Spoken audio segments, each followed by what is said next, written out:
बैठक होती रही है।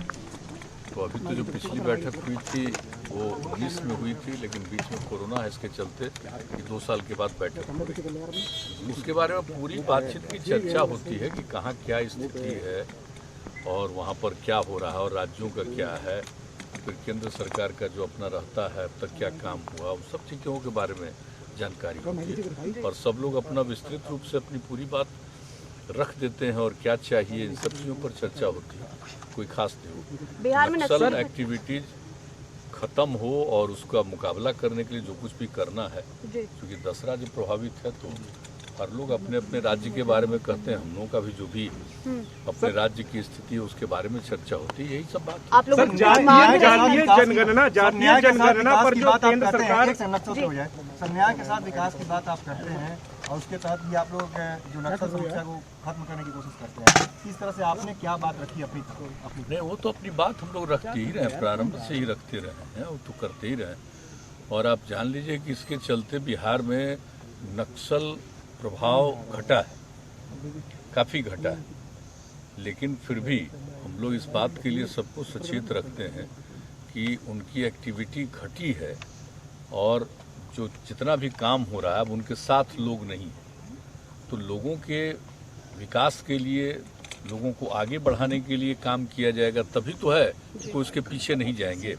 तो ये तो हम लोगों ने प्रारंभ से ही किया है, जब से काम करने का मौका मिला है 5 में 6 से ही 2006 से ही हम लोगों ने इस पर किया है और फिर केंद्र सरकार की तरफ से भी कई काम किए गए।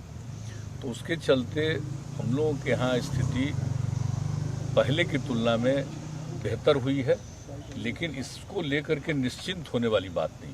सर, जातीय जनगणना की मांग को केंद्र सरकार ने ठुकरा दिया है। सर, जातीय जनगणना की मांग को केंद्र सरकार ने ठुकरा दिया सुप्रीम कोर्ट में कि सरकार नहीं करवाएगी जातीय जनगणना। आप लोगों ने मांग की थी, क्या निराश हुए हैं आप इस बात से? देखिए, जो जातीय जनगणना की बात हम लोगों ने कही है वो बिल्कुल उचित कहा है और उसका तर्क है और उसके बारे में उसका जो लाभ सबको मिलने वाला है, इन सब चीज़ों की हम लोगों ने चर्चा की है।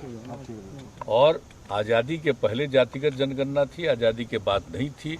हम लोग शुरू से कह रहे हैं कि जातिगत जनगणना होनी चाहिए और जब जाति जनगणना होगी तभी लोगों के बारे में पूरी स्थिति जानकारी होगी।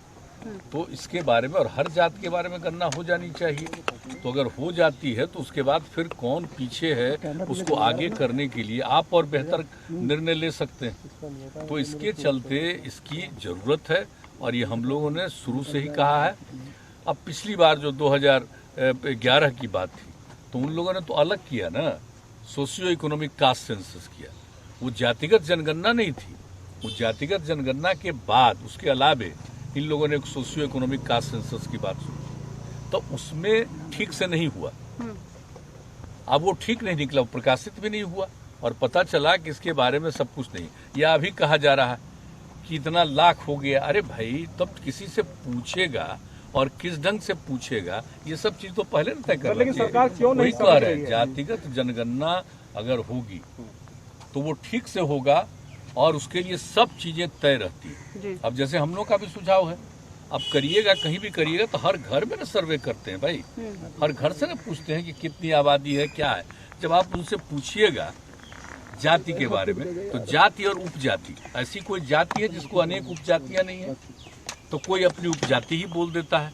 तो वो तो अगल बगल सब जगह होता है, उनकी ट्रेनिंग होगी, उपजाति के साथ जाति को जोड़ेंगे। तो हम लोगों ने शुरू से कहा कि ये देखना पड़ेगा कि भाई कौन है, वो कोई जाति होगी, उपजाति होगी, सबको मेंशन करिए। तो इसको किया जाएगा तो बहुत ठीक ढंग से आ जाएगा। ऐसी कोई जाति नहीं, मैं दोहरा करके इस बात को कहना चाहता हूँ, ऐसी कोई जाति है जिसमें उपजातियां नहीं है।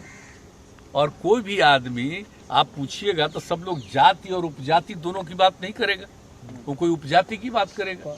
तो ये तो बिल्कुल बहुत ही उपयुक्त चीज है कि इसके बारे में पूरे तौर पर लोगों को जानकारी दे दी गई, ट्रेनिंग कर दी गई और ये सब चीज पूछेंगे। कोई उपजाति बोलेगा तो क्या जाति, अच्छा उपजाति है तो बगल का घर भी तो जानता है ना, ऐसा तो नहीं है ना कि एक ही घर है, कई अनेक होते हैं, तो तुरंत पता चलेगा और वो मिल करके फिर कहेगा कि भाई उपजाति ये, जाति ये। तो इसको लेकर के ये सब चीज ठीक ढंग से हो सकता है। ये कोई कहे कि जो पिछली बार सोशियो इकोनॉमिक कास्ट सेंसस का रिपोर्ट ठीक नहीं है, इसका मतलब जातिगत जनगणना नहीं हो सकती है, ये बात उचित नहीं। सरकार ने मना कर दिया सर, केंद्र हम सरकार ने आपको हम लोग क्या करेंगे? इसको कतई सही नहीं मानते हैं। हम लोगों ने बिहार के सारे पार्टी के लोग 10 पार्टी के लोग एकजुट होकर के, और आप जानते हैं बिहार में पहले से भी विधानसभा विधान परिषद में सर्वसम्मति से प्रस्ताव पारित है, और इसलिए इस बार एक बार आकर के हम लोगों ने मिलकर के अपनी बात रखी है, अनुरोध किया है। अब ये जो कोर्ट का मामला है सोशियो इकोनॉमिक कास्ट सेंसस से संबंधित मामला, अब उसके सिलसिले में सारी बातें आई है, तो इसका उससे कोई संबंध नहीं है। हम तो यही आग्रह करेंगे कि इस चीज पर ठीक ढंग से विचार करके, पुनर्विचार करके जिसको जातिगत जनगणना कराया जाए, हम लोग तो यही चाहेंगे। और रही बात आप कहिएगा राज्य में, तो हम लोग राज्य में फिर सब पार्टी के लोगों के साथ बातचीत करेंगे, हम लोग बैठेंगे और क्या करना चाहिए इसके बारे में तभी फिर बात करेंगे आपस में। हम लोग तो मिल करके अपनी पूरी बात कह दिए, और ऐसा नहीं जो पत्र लिखे थे उस पत्र में ही इन बातों की चर्चा कर चुके हैं, और मिल करके भी सभी लोगों ने अपनी बात रख दी है। और उसके बाद भी आप लोगों ने भी पूछा है तो हम लोगों ने सारी बात बता दी है।